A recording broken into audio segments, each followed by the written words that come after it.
Shana. Hi, Caro. Welcome to this conversation, to have this coffee Together. This is you. kind of a dream come true. I was Yes. so much looking forward to spend this time with you and to have this conversation. So we have been spending 3 amazing days together. Yes. How are you arriving to this place after that? Wow. Do you want to share something about that? Wow. Yeah. So first of all, thank you. I really enjoy being in conversation with you.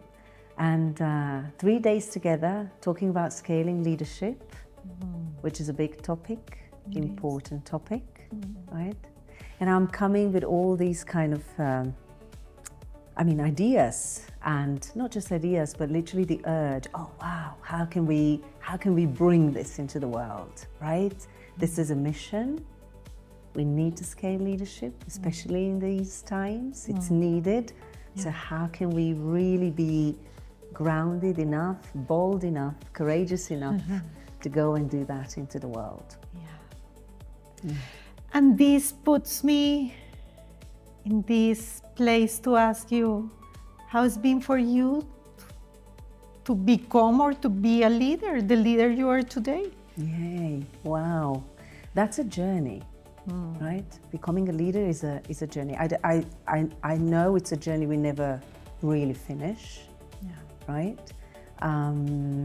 So it's been challenging and it's been exciting. And it's been fulfilling. I think this whole process of becoming a leader is the most fulfilling process that there can be if you are courageous enough to surrender yourself, right? Because it does require surrendering yourself to the process. And I mean, we witnessed that in these past 3 days. You know, you would think, okay, it's a certification program, so there's going to be a lot of cognitive work. You know, you're going to learn a lot of stuff, get some tips, and then you actually realize, no, you've just been invited into a transformative process. You've been invited into experiencing something that hopefully you're going to bring to your clients. But we can never, as we both know very well, we can never bring something that we didn't experience ourselves. We can never take our clients to places that we didn't dare to go ourselves.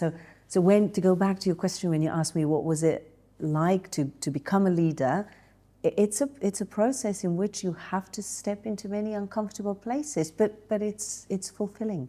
Yeah, I think the field that is created when we are many people in the room talking about purpose, how we're going to multiply our impact, right? How we're going to fulfill our purpose.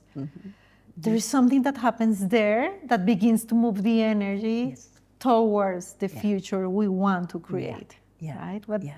And the sense that I have is that this work that we both do is so necessary, more than ever. Not a commodity anymore. No, not a luxury. It's needed. It's needed. And I am beginning to feel that humans don't have really a choice here. That is like, I'm invited to complexity. So I need to elevate myself in order to deal with the world we're in these days, right? And you know, that reminds, so 2 things that you just inspired me about. The first one is that today when we had the conversation even outside of this space, you remember you said, I'm also, as a representative leadership circle, I'm also a community creator, right? A community holder, right? So I think today we realized, when everybody started to talk about their purpose, their passion, we understood the magic of the community. If we come together thinking about this is the world we'd love to see, and we know that leaders need to elevate their capacity to lead in this world, and if we, bring our forces together to create that as a community, that already in itself starts moving things, right? And when you bring this, I'm thinking as coaches, or one-on-one, one-to others, one-to-many. Sometimes we believe this work is kind of a lonely work. And every time I am inside of the community or sharing with the community, I remember that I am just one of many. doing this work. And that happened to me when I met you, right? When that was the feeling that I had. Is like, oh my goodness, we're many. But especially, there is a special connection with you and your history and the way you have developed your company, your brand about courage. So let's talk a little bit about courage and how you have been like positioning yourself in this place of courage to become the business owner, the coach, the facilitator, the speaker you are. Yeah. And if I can add a layer, also as a woman. As a woman. Yeah. Yeah, beautiful. Yeah. Yes. Wow. I think, I feel, I know, I've experienced, it takes boldness, it takes courage, right? And I would say the first courageous thing I had to do, and I believe it's true for us women, is we need to believe our own story, right? So again, I'm coming back to something that we spoke about today. Am I embodying, when it comes to my authentic leadership, to my purpose, am I embodying today something that's my purpose, something I believe in, and that I'm not yet, but I'm already embodying it today as a part of a process of becoming. So I think for me, in building up my business, I've experienced many of these moments that I was embodying, being someone, something that maybe was still there in the process of becoming. You know, if you take any of the roles, I'm a leadership coach, I'm an executive coach. Ooh, did I always feel like I am super ready? No. I'm as ready as I can be now, but I'm ready with my heart. I love this work. I'm just going to jump right into it. Keynote speaker. Am I a keynote speaker? I want to be. So there had to be a first time, you know, to step on the stage and embody that boldness and that courage and say, you know, I'm right now in the process of becoming this. So I think as a business owner and many roles that we have while we're building our business, we need to have that boldness to say, I'm as ready as I am, and I'm going to go for it. You are so embodying this that you have a company that has the word bold. You have a book, you have a methodology. Yes. Can you share a little bit how this came to you? Yeah. You know, I was thinking a lot afterwards, how did it come that I call this company Bold Leadership Culture? And I don't believe in coincidences, obviously. And you know, when I was looking for a domain to the email address and to the domain for the website, obviously I wanted bold leadership, because for me it was like, oh, I love this boldness. I don't think there's leadership without boldness. And it was taken. And I was like, oh no, what? I cannot have this now. What else could I have? What else could I have? And then I realized, well, bold leadership culture. At that moment, I still was not aware of the importance of culture, of the importance of community, of the importance of scaling leadership, and not thinking in kind of individual terms, individual leaders that I work with. No. I want to work with cultures, because that's a collective leadership that will either bring magic, will take us forward, or, you know, throw us back in the space, in the magic, in that sense. So I think the title of my company found me, rather than me finding that title.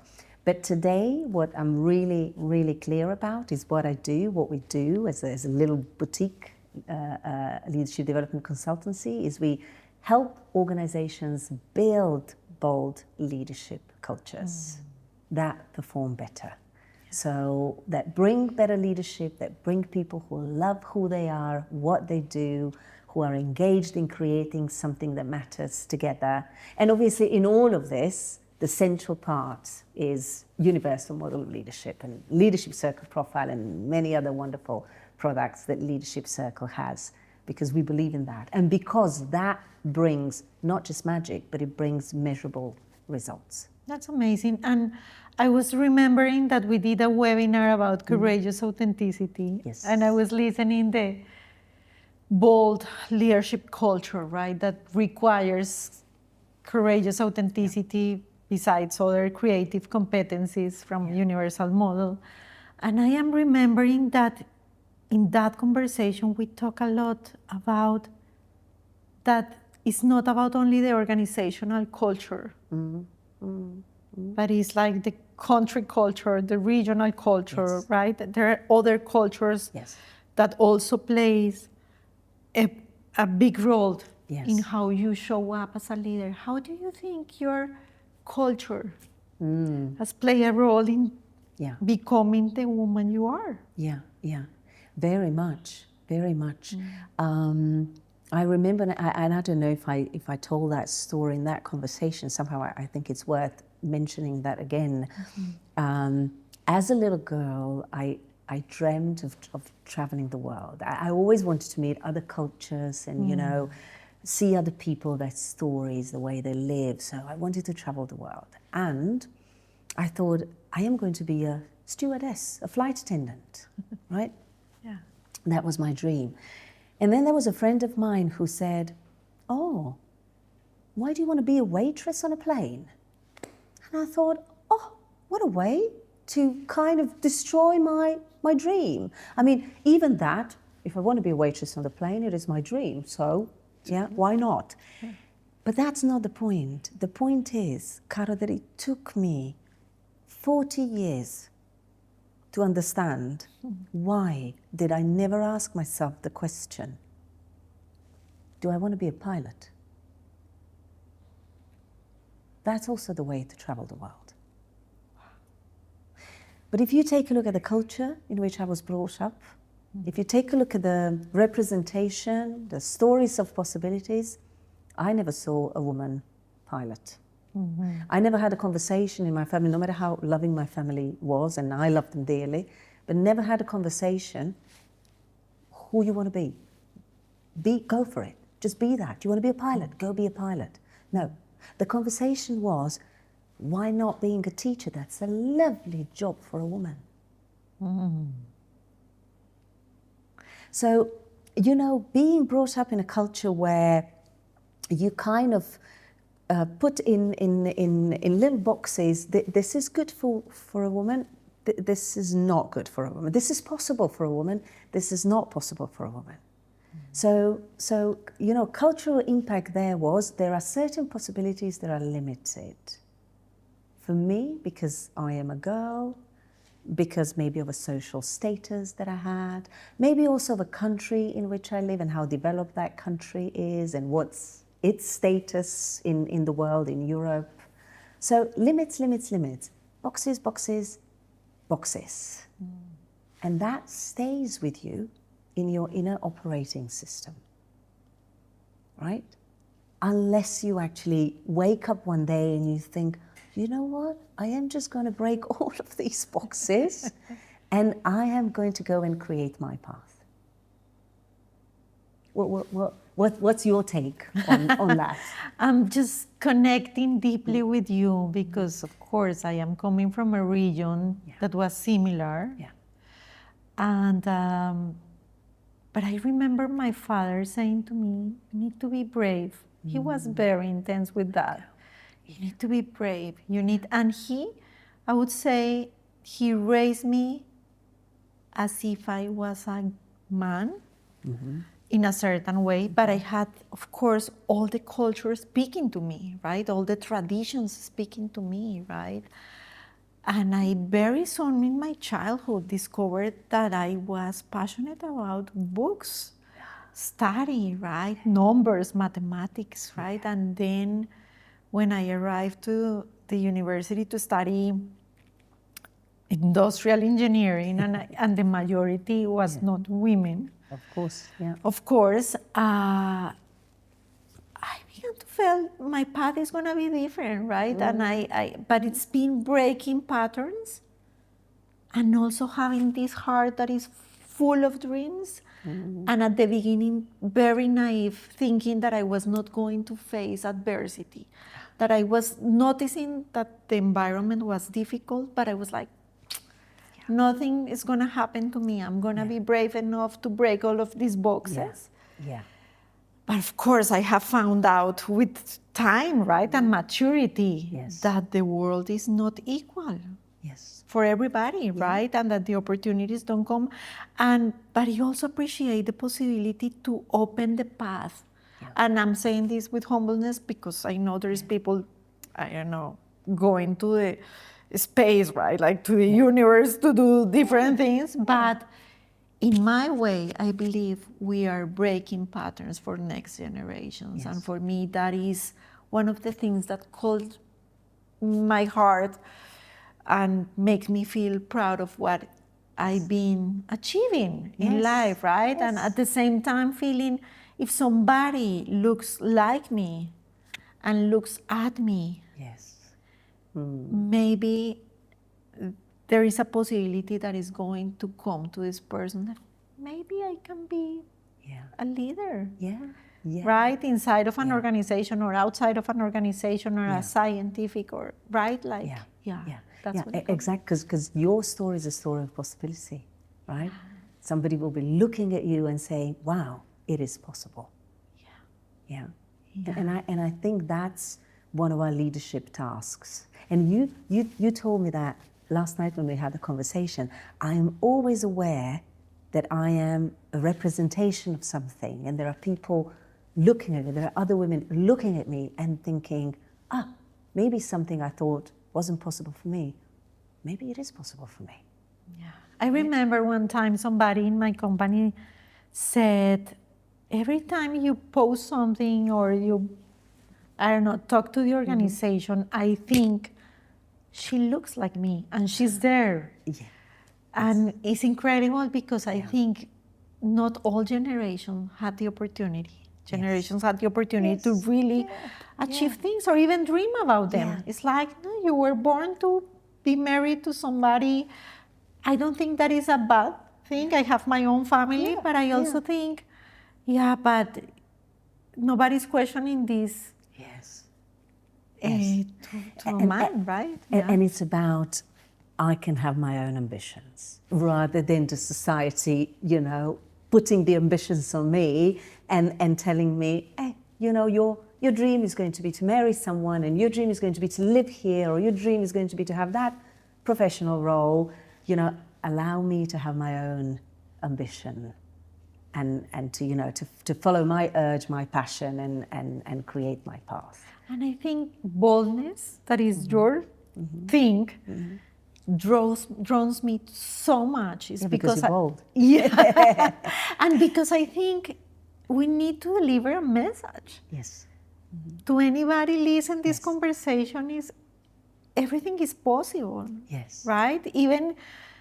And I think you shared with me, we have done things for free. Yes. In order to learn. Oh, of course. In order to have a place in that table, to be able to have a conversation. Sometimes you need to do things that are difficult. But if you have this long-term vision, I think eventually it will happen. Yes. Yeah. For me, it comes back to that beautiful question that we use. What's worth the risk? What is it that you love so much that you would risk for it, right? So if that means I'm going to do some work for free, if that means I am going to stretch myself sometimes and work like crazy, if that means sometimes I'm going to stop and pause, whatever it means, what's worth the risk? What is it that matters so much that I am ready to step into the unsafe space to make it happen? I think that's where you feel your own boldness and fear at the same time, because they go hand in hand together. Yes, and you are mentioning something that we discussed yesterday that was around working hard, like being a hard worker. Sometimes, because we're in a world that is losing balance, which is a reality because of the complexity and the amount of work and the responsibilities, you can lose balance. But I'm also losing this part of working hard is worth it. Yes. If I look backwards in my life, I'm like, of course, I have had times in my life when, it was really difficult to sleep or to rest. But I have also conquered other spaces in my life when I find balance. Yes. How is this for you? How's been like the hard worker piece? Yeah, it's an important question, because I always think, or at least I've never managed to find the balance that is kind of 50% and kind of ongoing. That's not how I experience balance. I experience balance in a way that sometimes I will work really, really hard, but then there are moments of rewards, and there are moments when I can say, well done, relax. Now it's enough. Now you enjoy, right? And also, I think when we do the work that we're really passionate about and that we really love, we don't feel it as a hard work all the time, which can be advantage. There are moments that it can be disadvantage as well, because we also need to stop sometimes and think, is there a more effortless way to do this, right? Is it really now a hard work that I have to do, or I keep punishing myself for not being perfect? Or, so we need to be aware of these kind of differences, of these kind of thin lines, right? But I think with experience, we do learn to let go of perfectionism. We do learn to really feel that permission of, I've done hard work. I'm still going to be working hard, and yet I want to acknowledge myself for all the hard work that I've done. But if you ask me to kind of summarize in a piece of wisdom, I would always say, don't be afraid of the hard work. Hard work pays back. I'm never sorry for the hard work that I've put in anything in my life. It paid off through what I've learned, who I have become, and what I was able to offer to others. So I am a big promoter of hard work in that respect. I am with you. And I'm thinking here, because we're hard workers, what about vulnerability? And how safe is this world for a woman in business, right, or in leadership, to bring vulnerability? Yeah, it's not always safe. Yeah, and it's always needed, I think. And it's always needed. I think we still, as women, we feel that if we're vulnerable, we're going to be labeled as weak, right? And we said yesterday, let's have this real conversation. Sometimes I think we're going to be labeled as hysterical, right? As like, oh my God, she's lost it. Oh my God, she's too much, right? Or something's wrong with her hormones, or whatever, you know? I know as leaders, we have to take care of our impact, always, and that's important, that's leadership. And yet, giving yourself permission to be who you are, and if that in a moment is vulnerability, if that means showing your emotions, saying that there's something gets you really emotional, if that means crying as well, that's human. If we're not ready to show that side, that almost means like we're not ready to be human. And that's sad. Yes. Why wouldn't we be? Why wouldn't we show up that way? In my case, because I started working so young, I was kind of pretending things, disguising myself behind the suit, right? And the serious look and all of this. And I lost myself, I would say. And when I became a coach and I did all the inner work, I found a more integrated version of myself that can bring and can hold the space for my power and my vulnerability at the same time. And when I can bring vulnerability, I am feeling powerful. Yes. Yes. Because I have my back. Yes. I am there for me, right? It's not that I am finding the safe space to bring my vulnerability. It's because I am knowing myself, I am with myself that much that I know, okay, Carolina, this conversation is going to be awful. Nobody's going to have your back here besides you. me, you, right? So I also believe that in between masculine and feminine energy that everybody holds and have, when I can balance the two things, right? So I can bring my masculine energy to achieve results and to do things, bold things, to be super direct, super clear. My feminine energy can also hold the space for emotions, for impact, to reactions, right? And to navigate this, and also to bring another part that nurtures, that holds space, that creates safety, right?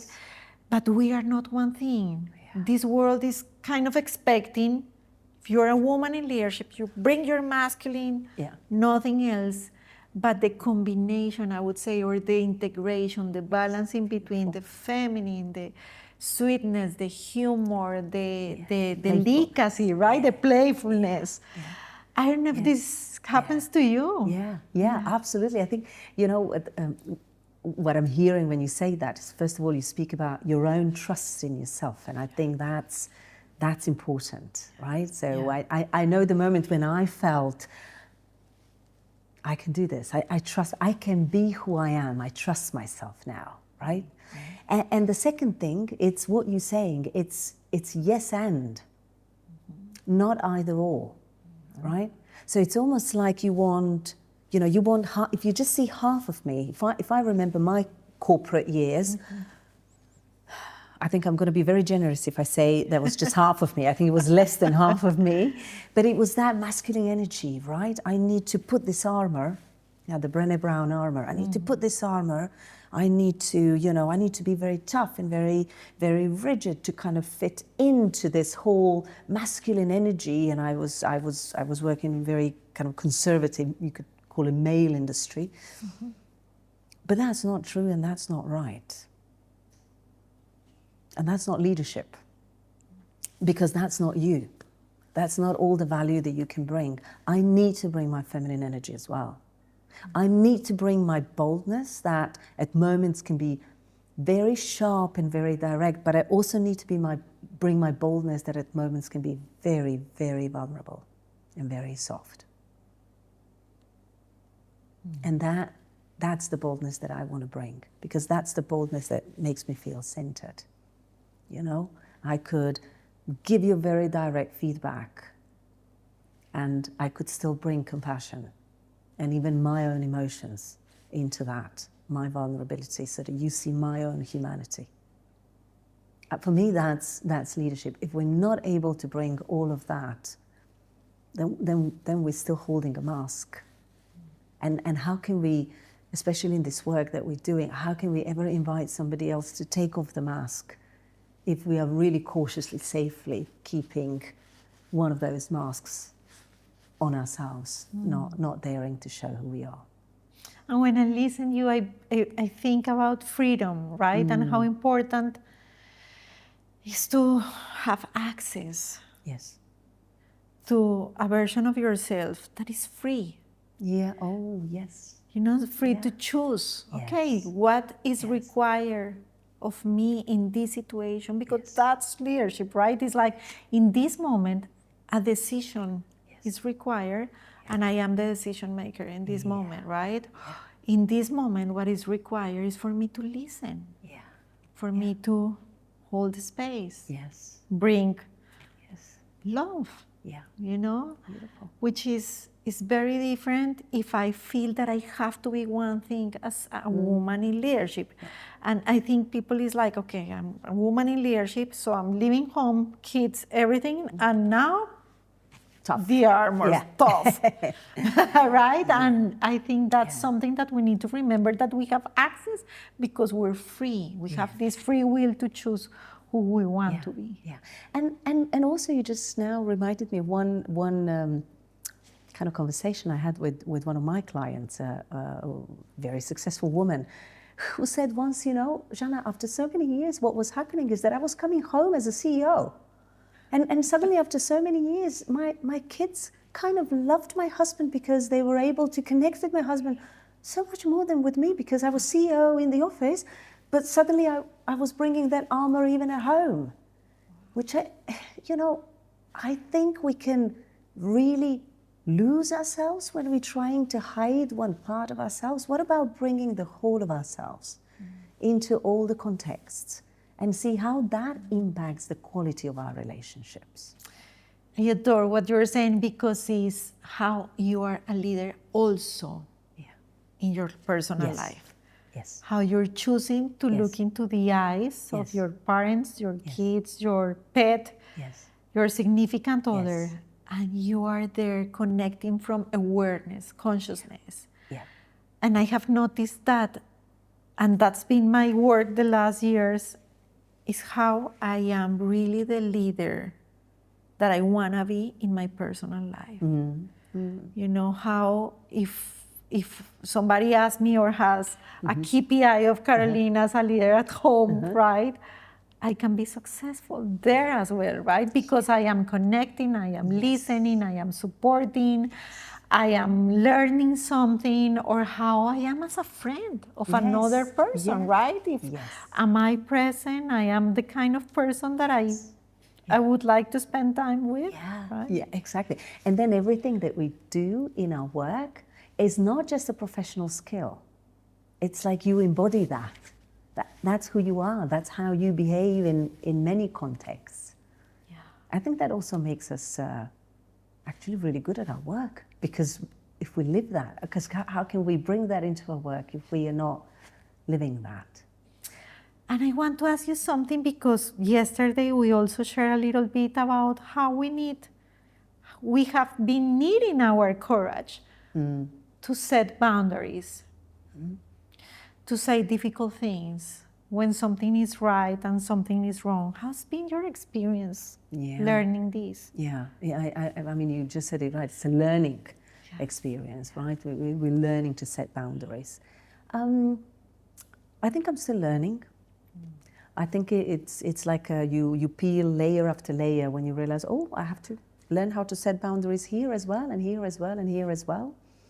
And in one of my leadership development courses that I went through as a participant, I remember my trainer telling me, you train the world how to treat you, which is essentially, he was speaking about the boundaries that you set. Like, this is the boundary. This is the space that I need to be loving myself and you at the same time, right? Rather than losing either myself or losing you, right?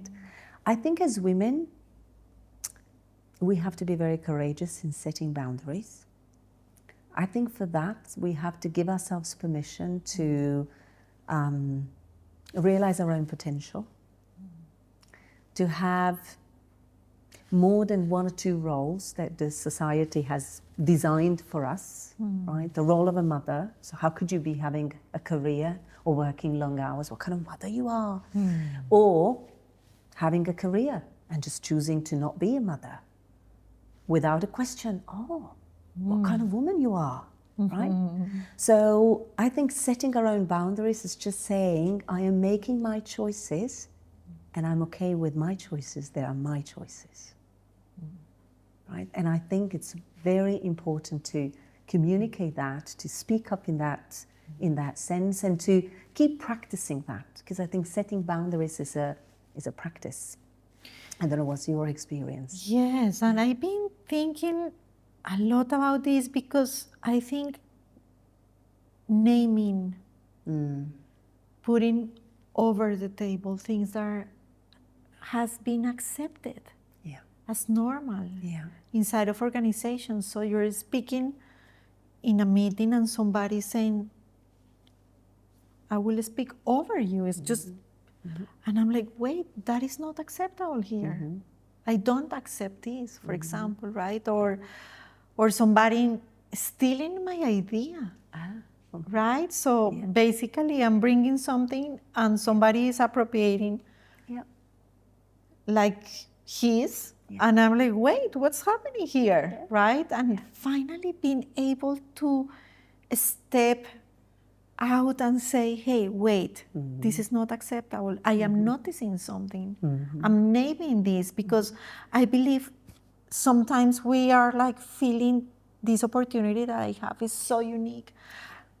I better be quiet Yeah. and stay in order to belong, Yeah. in order to Yeah. keep harmony, right? In order to be part of this company or not lose my client or not.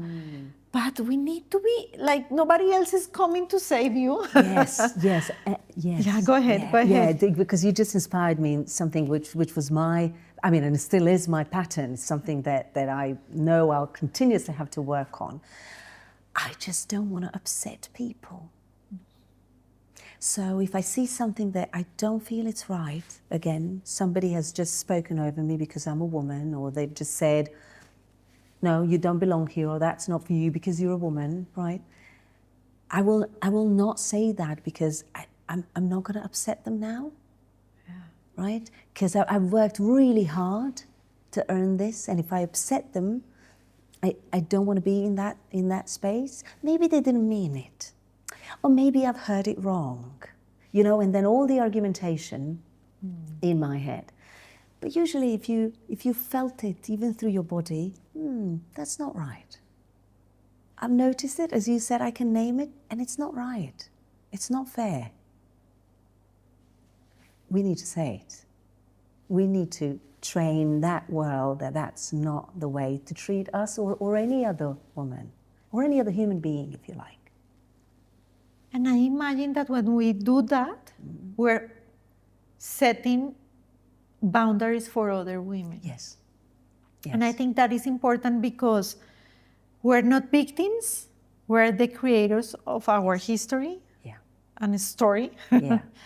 Right? And I believe we should be able to name things and also to do it in a way that brings awareness Yes. into the systems, right? Yes. And in families. Yes. With family members, right? It's like, I don't like the joke. Yeah.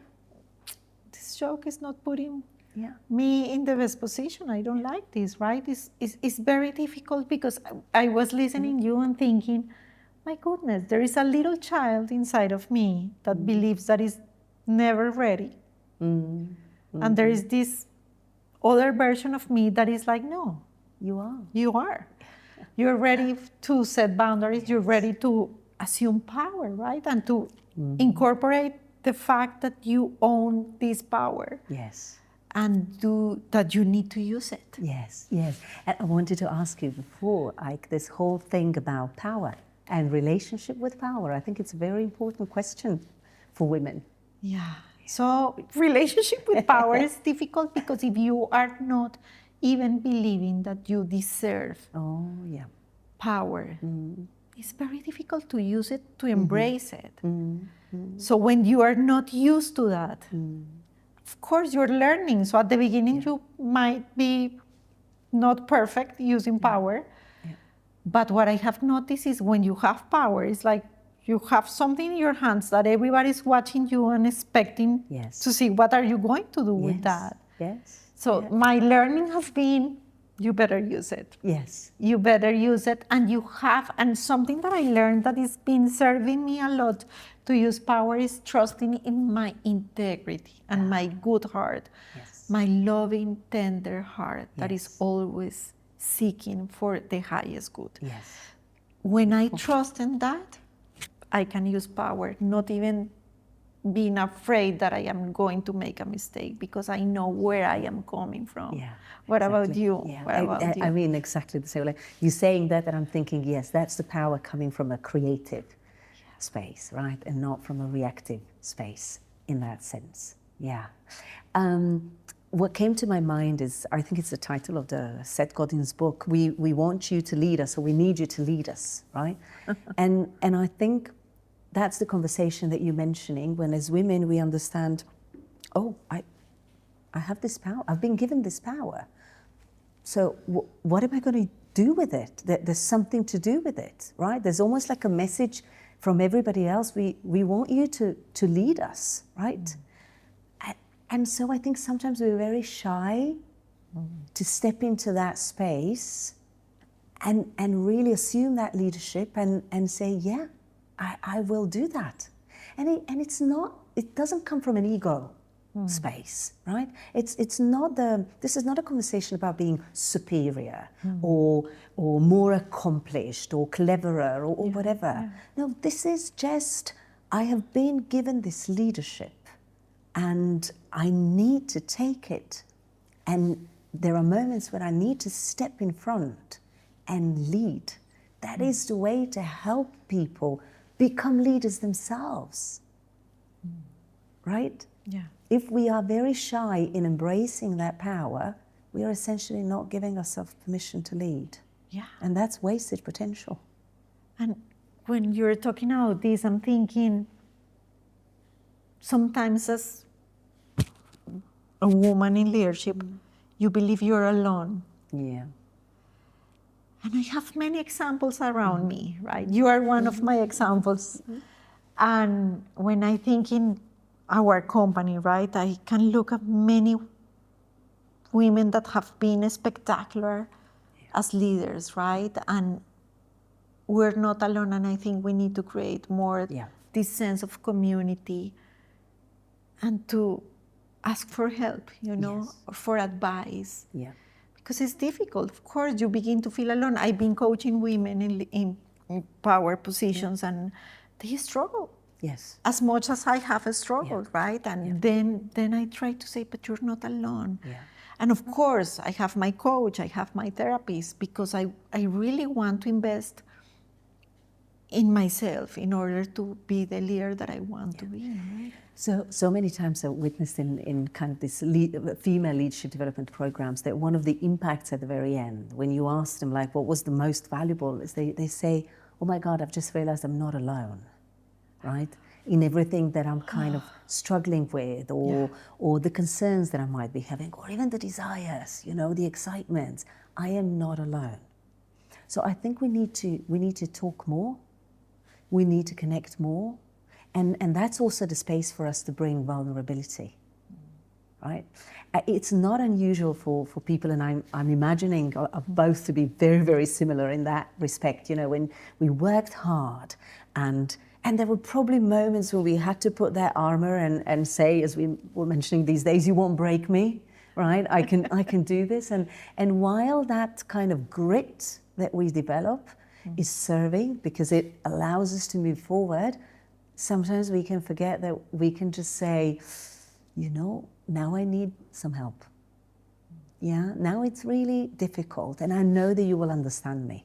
And I can, without fearing that you're gonna step over me or take my power away, I can tell you, I am struggling, Caro.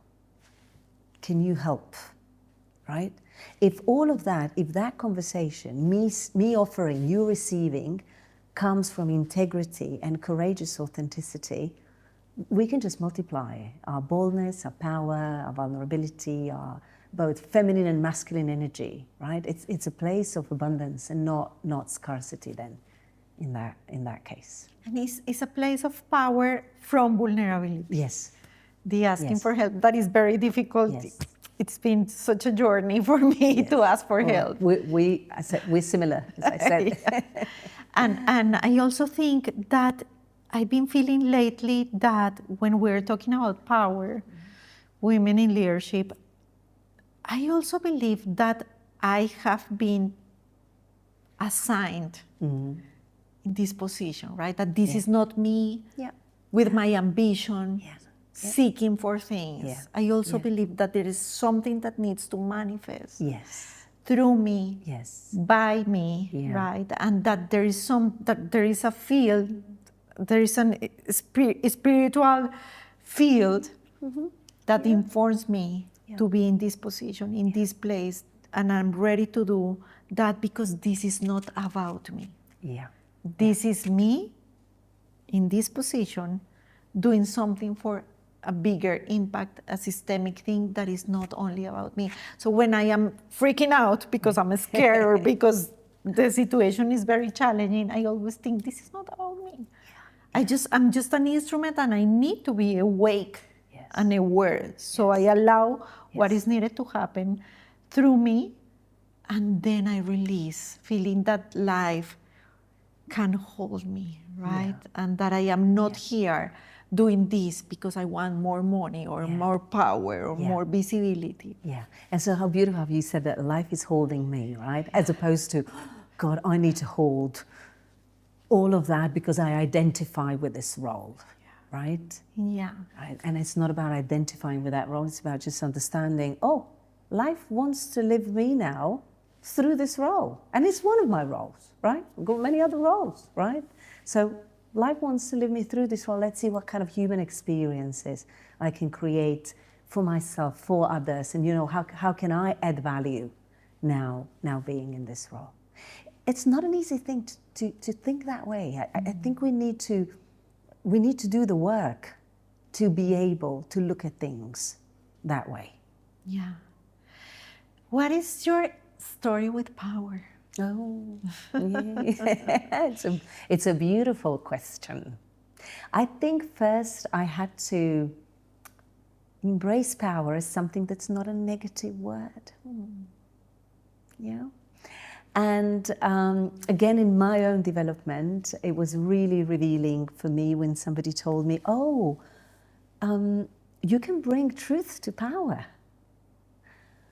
And I was like, oh, I love the idea of that. And then when I went a little bit into, the experiences of my life, I've always been bringing truth to power. I've always been kind of directly saying things, naming things, shaking things up. Was I always doing it from a very creative, conscious space? No, right? It took years to understand that. Am I still doing it always from very creative, conscious space? No, because I'm human. I know I'll do it from a reactive space as well. But knowing that I can have this friendship with power in a way that I can hold it, I can step into it, I can challenge it, and I can also understand it as a responsibility.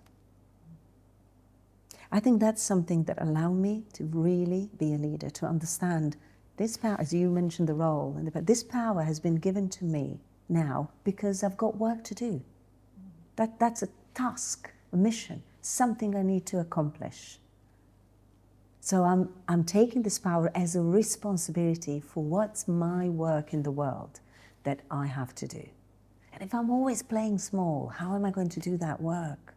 If I'm always shying away from power and saying, no, not me, no, I'm not that, how am I going to do that work? And how am I going to inspire other women to think, look at that, I can be that as well, in my own way, right? How do you envision the next years coming to you? Oh, I'm curious about the next year. I'm curious about the next year. I'm very much now into this space of scaling leadership. Yeah.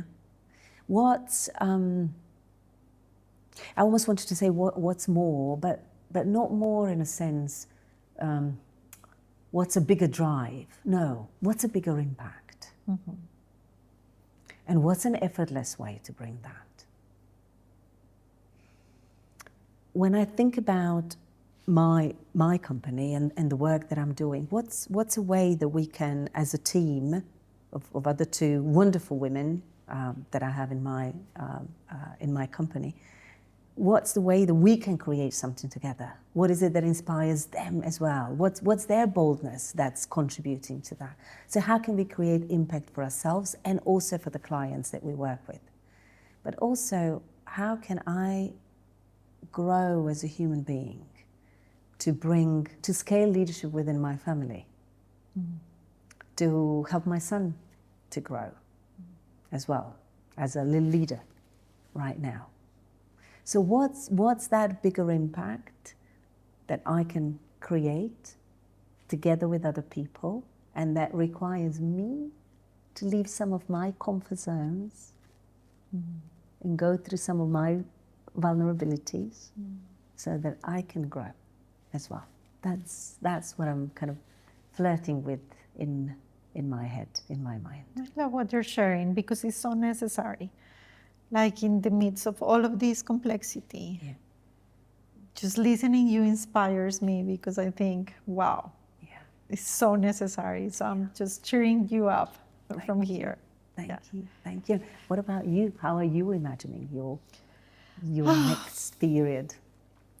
I am assuming a new position inside of our organization. And if you ask me, do you think this is super difficult? I don't feel that. But what I feel is this is about embracing, accepting, surrendering, allowing things to happen. Yeah. We are in the middle of an important time in our organization of transformation, I would say. I think every company is going through that, artificial intelligence, all of the challenges we're facing, right? Wars, geopolitical issues, right? So in the middle of all of that, who I am going to be, right?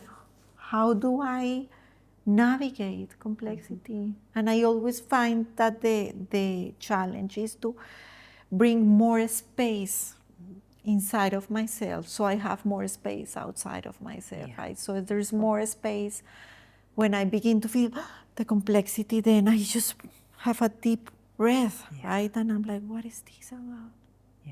If something is going to happen that I cannot control, it's like a wave, right? I am just, okay, this is happening. But I want to be a leader that is acting from caring connection, like with people, like connected with people, and also from sustainable productivity, right? From a place where nobody is having this huge burnout. And dealing with complexity from a place of compassion, I would say. So I am feeling that there is complexity now is gonna be there, but there is something that needs to emerge. Like a version of myself that needs to be more open, holding more space, finding more space, and more, I would say, humbleness. And when you're facing things that you cannot control, it's like, okay, I'm here, I'm attentive, I am activated by this, but I am not the one who's gonna control what is gonna happen out there. And I love how you say that, because for me it feels like that's the power in humbleness, right? And then I don't have to sort it all out, and neither I can. But how do I find ways to navigate that, to support others in navigating that, and how do we all remain human in those circumstances? I love this conversation. I want to ask you something. If you were going to send a message of a little girl or a woman that is watching you anywhere in the world, what would be that message? Oh, wow. That would be a message of possibility. There's no such thing as limited possibilities. Even though, as little girls, depending where we're growing up and what's the world around us at the moment, and at the moment there are very challenging contexts, there's no such thing as limited possibility. So possibilities can be unlimited. The only thing we have to do is really trust, get connected to ourselves, and take one step at a time. No matter how edgy things are, take one step at a time. And we will get there when we're going to explore unlimited possibilities, and even when we're going to help others explore that. So believe in yourself. Beautiful. Thank you for this conversation, Caro. Thank you, Shana. This was amazing. We were finally here in Madrid together. Thank you for this beautiful conversation. And please keep doing this beautiful work you're doing out there, because you're opening possibilities and paths for many people, not only women. Thank you. But thank you for your power. Thank you for showing up as a leader. Thank you for your inspiration, Caro.